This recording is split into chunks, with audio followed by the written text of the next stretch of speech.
Good night. Anybody know what that means? No. My brain goes somewhere that doesn't. All right, let's try it. Let's change your beat a little bit. Hey, Google.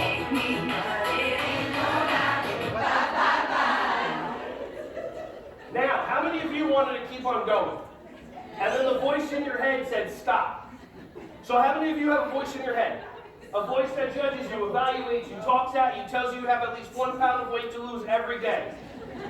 How many of you have a voice in your head that you chose to sit in a chair where the back is facing me, and instead of doing what this brilliant lady did and turn the chair around, you are now going to sit like this for an hour, and you're wondering why the rest of the day, you're like, how's your conference? Oh, it's fine. I'm really like, okay.